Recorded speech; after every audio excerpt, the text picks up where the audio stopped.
महात्मा जी, आपको मेरा सादर प्रणाम। आप मुझे नहीं जानते, मैं इस गांव का नहीं हूं, अपितु यमुना पार तारोपति गांव का रहने वाला एक ब्राह्मण हूं। मैंने आपके मुख से आज प्रभु राम की कथा सुनी। इससे पूर्व भी मैंने कई बार प्रभु राम की कथा सुनी, लेकिन आज मैं आत्मविभोर हो गया। आपका बहुत बहुत आभार विप्रदेव।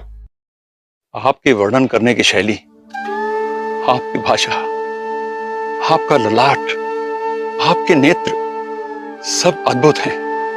मन करता है आपके मुख से प्रभु राम की कथा सुनता ही जाऊं। मैं आपसे बहुत प्रभावित हुआ हूं, इसलिए स्वयं को रोक नहीं पाया और आपका आशीर्वाद लेने हेतु आपके पीछे पीछे आ गया।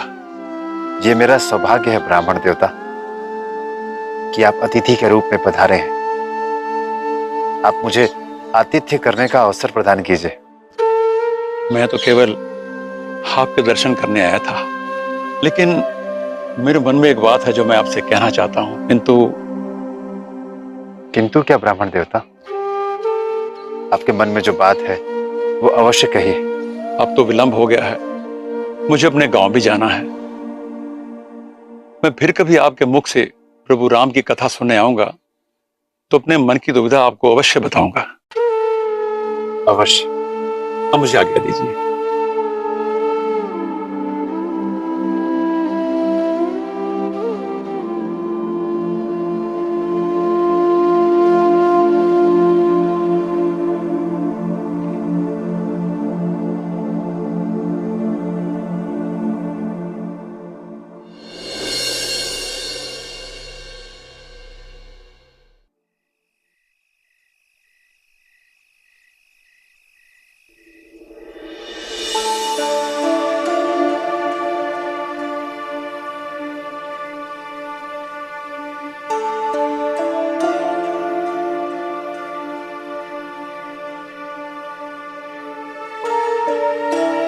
हे मां पार्वती, आप सबकी प्रार्थना सुनती हैं,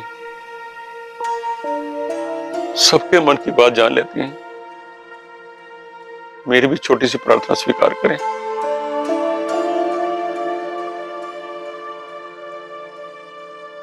माता, आपको तो ज्ञात है कई दिनों से मैं अपनी पुत्री के लिए वर ढूंढ रहा हूं और उसके लिए मैंने कई व्रत और अनुष्ठान भी किए हैं।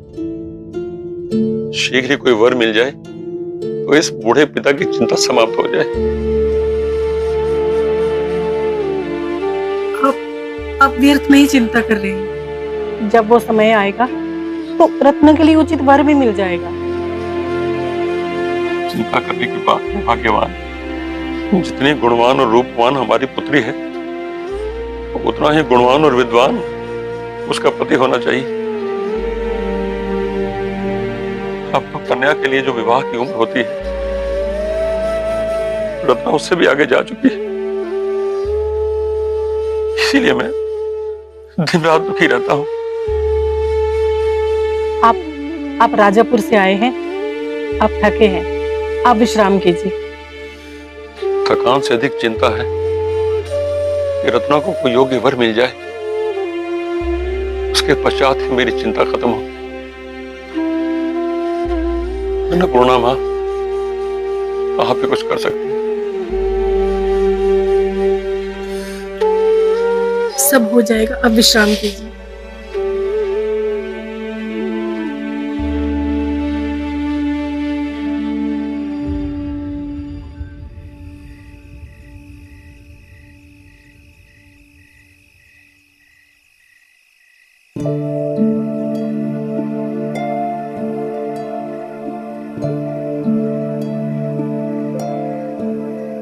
भक्त दीनबंधु, मैं तुम्हारी चिंता जानती हूँ। इतने दिनों से जिस योग्य वर की खोज तुम कर रहे हो, वह तो अब तुम्हारे सामने ही है। आज तुमने जिसके मुख से राम कथा सुनी, वही तुम्हारी पुत्री के योग्य है। तुलसीदास ही तुम्हारी पुत्री का भाग्य है।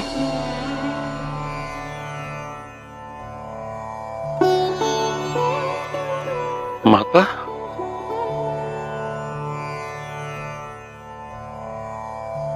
धन्य भाग मां अन्नपूर्णा, आप स्वयं मेरे सपने में आई थी। आपने तो मेरी समस्या का निदान कर दिया। मैं तो तुलसीदास के ज्ञान और प्रतिभा से पहले से ही प्रभावित था, और आपने स्वयं मेरी बेटी का भाग्य चुना। अब तो मैंने निश्चय कर लिया है, मैं अब अपनी बेटी का विवाह उस महात्मा स्वरूप तुलसीदास से ही करूंगा। जय हो गौरी मां।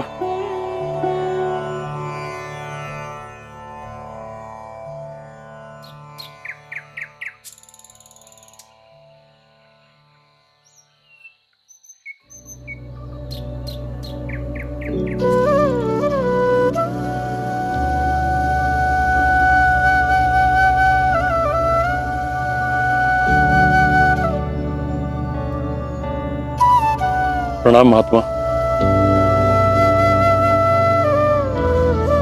प्रणाम ब्राह्मण देवता। मैं आपसे कुछ कहने आया हूं, लेकिन संकोचवश कुछ कह नहीं पा रहा।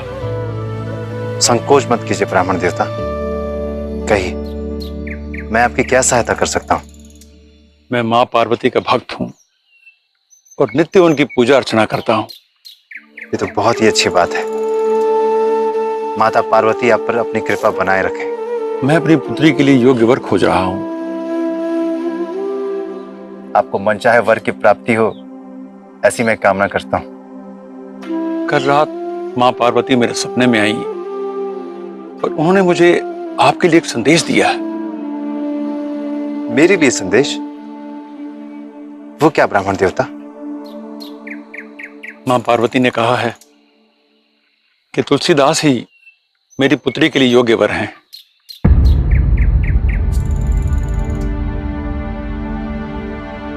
नहीं नहीं ब्राह्मण देवता, मैं विवाह नहीं कर सकता। विवाह ईश्वर भक्ति और साधना में बाधक होता है। मैं विवाह का कदापि इच्छुक नहीं हूं। मैं सदैव ईश्वर के साथ रहता हूं, कथा सुनता हूं, सुनाता हूं, पठन पाठन करता हूं, एकांत में भजन करता हूं। अच्छा जीवन चल रहा है मेरा। मुझे किसी के साथ की कोई कामना नहीं। आप मेरा विश्वास कीजिए, मैं मां पार्वती के आदेश से ही अपनी पुत्री के विवाह का प्रस्ताव लेकर आपके पास आया हूं। मेरी पुत्री आपकी साधना में बाधक नहीं बनेगी। क्षमा कीजिएगा ब्राह्मण देवता, माता ने आपको स्वप्न में यह आदेश दिया है, परंतु मुझसे तो कुछ नहीं कहा। मैं भी माता अन्नपूर्णा का अनन्य भक्त हूं और माता मेरे जीवन का ध्येय जानती हैं। ऐसे में मैं आपका प्रस्ताव स्वीकार कैसे कर सकता हूं? मेरी पुत्री सुंदर और सुशील है और गृह कार्यों में भी दक्ष है। वो जब बोलती है, हंसती है, तो ऐसा लगता है मानो फूल झड़ रहे हैं। हमारे पूरे परिवार और कुटुंब में ऐसी सुंदर और सुशील दूसरी कोई कन्या नहीं है।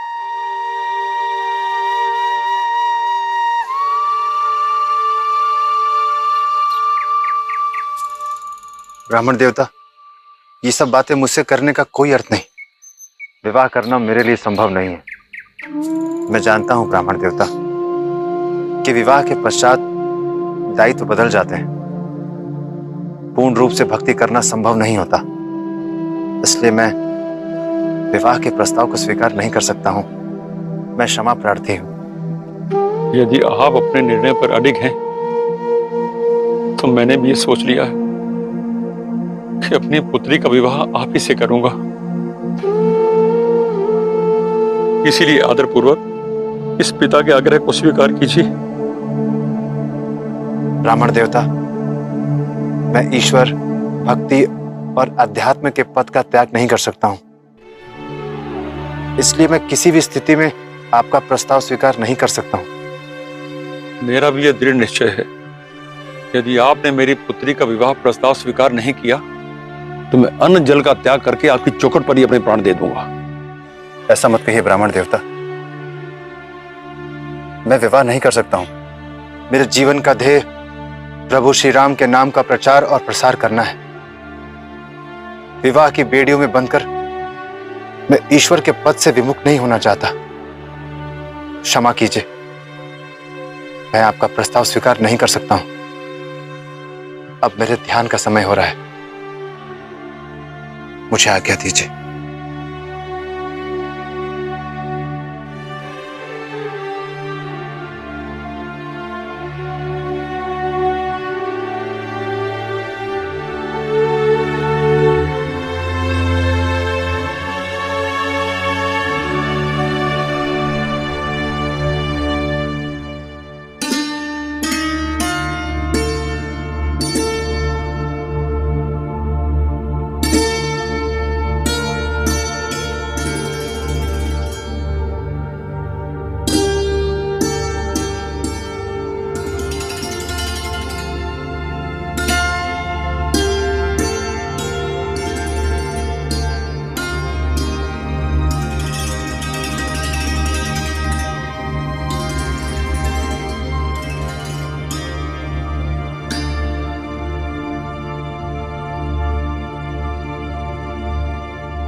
मेरे बार बार मना करने पर भी ब्राह्मण देवता अपना हट नहीं छोड़ रहे हैं।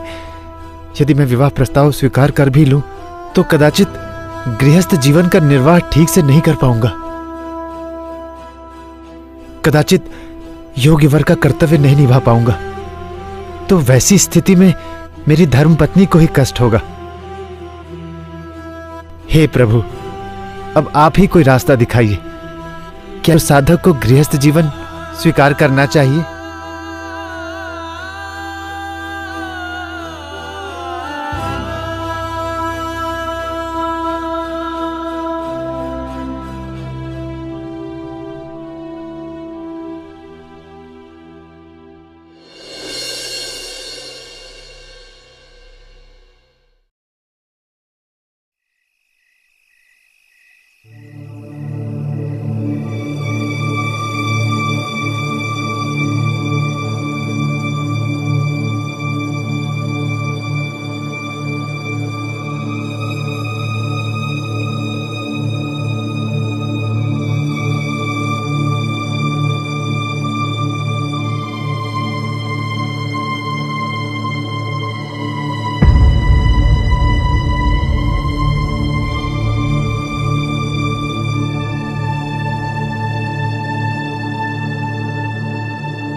माता अन्नपूर्णा ने मुझे बचपन में अपने हाथों से भोजन कराया है। यदि उन्होंने ब्राह्मण देवता को स्वप्न में आकर उनकी पुत्री के लिए मुझे वर के रूप में चुना है, तो कदाचित ये माता अन्नपूर्णा की ही इच्छा हो।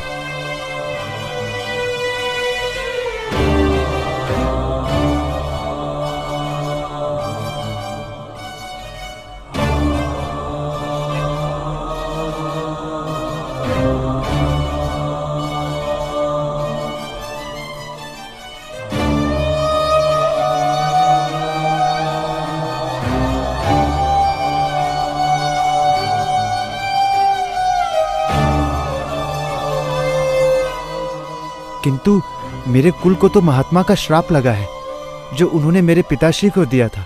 इसका अर्थ तो यह है कि विवाह के पश्चात भी मेरे वंश की वृद्धि नहीं होगी, अर्थात इस विवाह से कोई लाभ नहीं होगा। मेरी पत्नी को भी यह जानकर दुख होगा।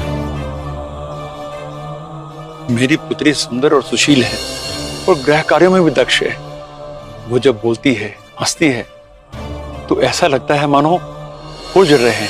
हमारे पूरे परिवार और कुटुंब में ऐसी सुंदर और सुशील दूसरी कोई कन्या नहीं। किंतु विवाह होने से मुझे पत्नी का प्रेम भी तो मिलेगा, मेरा जीवन भी व्यवस्थित हो जाएगा। विवाह के पश्चात घर में ही भोजन मिलेगा। अभी तो यहां वहां से मेरे भोजन का प्रबंध होता है। आज तक मुझे कभी किसी का प्रेम भी तो नहीं मिला।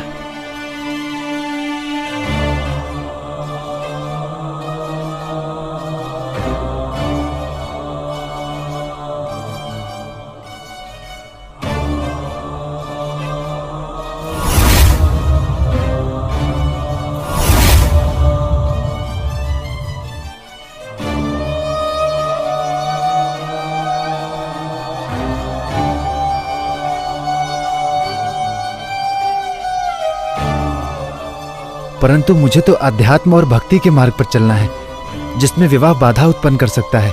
मेरे पूजनीय गुरुदेव ने भी मुझसे यही कहा था।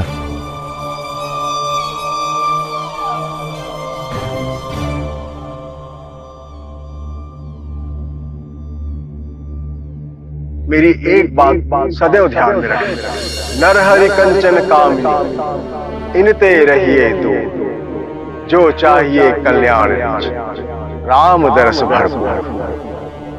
तुलसीदास, अब तुम संत बनने के पथ पर अग्रसर हो। स्त्री और धन का मोह कभी मत करना, इनसे सदा दूर रहना। नहीं, मैं विवाह नहीं कर सकता। मेरे गुरुदेव ने सदैव मुझे धन और स्त्री से दूर रहने के लिए कहा था। यदि मैंने विवाह किया तो मैं सदैव भक्ति के पद से विमुख हो जाऊंगा। मुझे पंडित जी को समझाना होगा। हे माता अन्नपूर्णा, आपने मुझे कैसी दुविधा में डाल दिया है। आप मेरा विवाह करवाना चाहती हैं, परंतु मेरे गुरुदेव ने मुझे सदैव भक्ति के पथ पर चलने को कहा है। माता, आप मेरी सहायता कीजिए, सहायता कीजिए माता।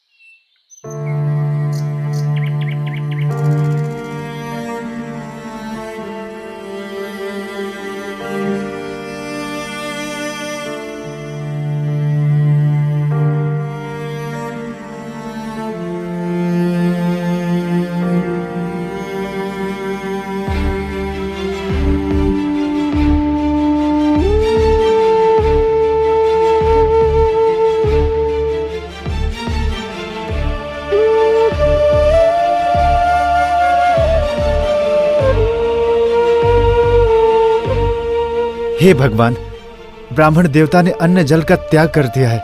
अगर उन्हें कुछ हो गया तो परमात्मा मुझे कभी क्षमा नहीं करेंगे। और यदि कहीं उनके प्राण... नहीं, मैं ब्रह्म हत्या का पाप कदापि नहीं ले सकता।